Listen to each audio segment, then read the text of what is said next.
அஸ்ஸலாமு அலைக்கும் வரஹ்மத்துல்லாஹி வபரகாத்துஹ். அல்லாஹ் நேசிக்கிறான். அல்லாஹ் யாரை நேசிக்கிறான்? அல்லாஹுடைய தூதர் ஸல்லல்லாஹு அலைஹி வஸல்லம் சொன்னார்கள், பலமில்லாத, இந்த செய்தியை கேளுங்கள், உங்களுடைய உள்ளம் உறுதிப்படும். பலமில்லாத இறை நம்பிக்கையாளனை விட பலமுள்ள இறை நம்பிக்கையாளன் அல்லாஹ்விடத்திலே நேசத்திற்குரியவன். உடலாலும் சிந்தனையாலும் செயலாலும் பலமற்று வாழக்கூடிய ஒரு இறை நம்பிக்கையாளனை விட பலமுள்ள இறை நம்பிக்கையாளன் அல்லாஹ்விடத்திலே விருப்பத்திற்குரியவன்.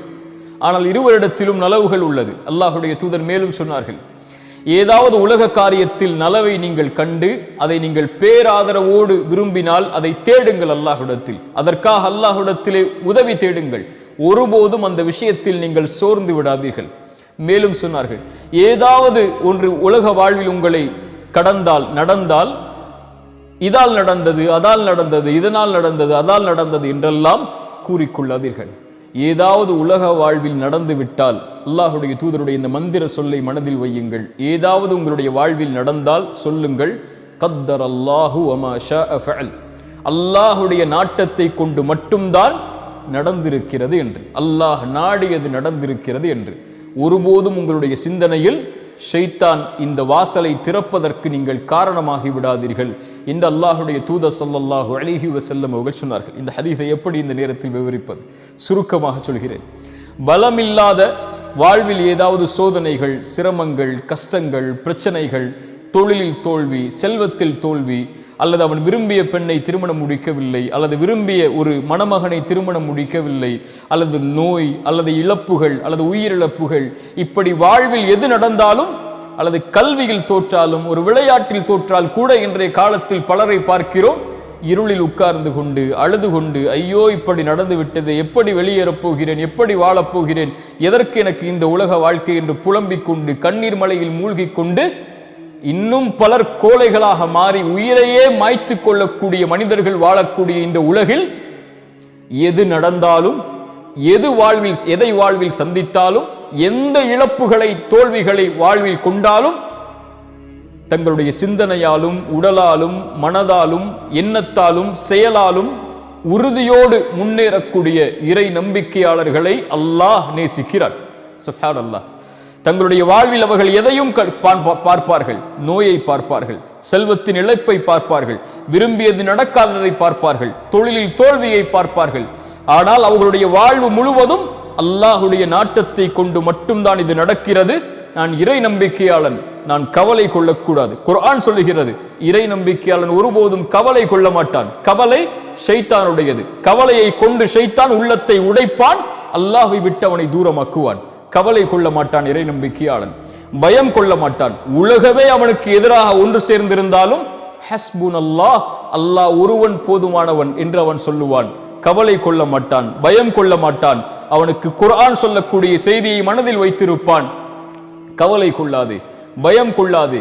அன்துமுல் அலௌன இன் குன்தும் முஃமினீன், நீங்கள் தான் உயர்ந்தவர்கள் முஃமின்களாக வாழ்ந்தால்.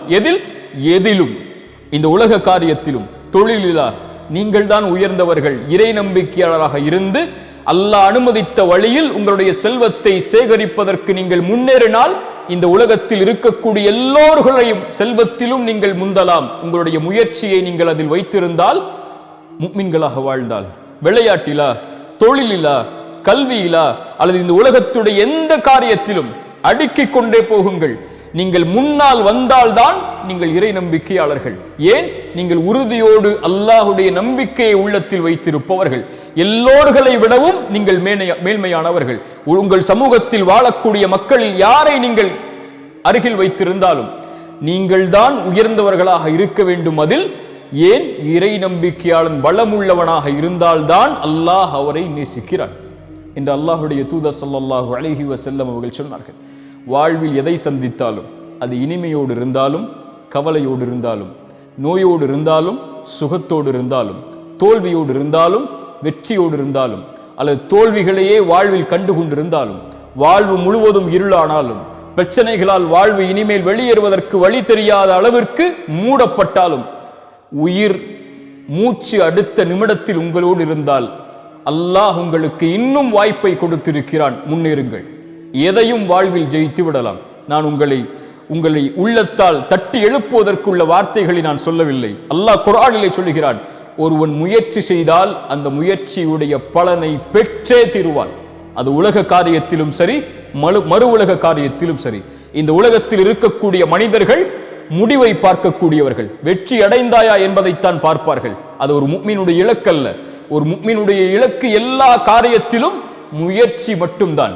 எல்லா காரியத்திலும் முழு மூச்சோடு உடலை தயார்படுத்துவதாக இருந்தாலும், உள்ளத்தை தயார்படுத்துவதாக இருந்தாலும், தன் குடும்பத்தை தயார்படுத்துவதாக இருந்தாலும், தன் செல்வத்தை தயார்படுத்துவதாக இருந்தாலும், தன்னுடைய சமூக அந்தஸ்தை உயர்த்துவதாக இருந்தாலும், ஈமானுடைய காரியங்களிலும் மறு உலக காரியங்களிலும் உலகத்தில் யார் அவர்களோடு வாழ்ந்தாலும் அதில் 10ல் 1 அவன் ஒருபோதும் வாழ்ந்து மடிய மாட்டான். உலக வாழ்வில் இருந்து அவன் கண்ணை மூடும் போது எல்லோர்களை விடவும் அல்லாஹ்விடத்தில் நான் மேன்மையானவனாக, இறை நம்பிக்கை கொண்ட பலமான உறுதியோடு வாழக்கூடிய, அல்லாஹுடைய கதரை உள்ளத்தாலும் உடலாலும் மனதாலும் ஏற்று வாழக்கூடிய இறை நம்பிக்கையாளனாகத்தான் அவன் வாழ்ந்து மறைவான் என்று இருக்கக்கூடிய இறை நம்பிக்கையாளர்களை அல்லாஹ் நேசிக்கிறான்.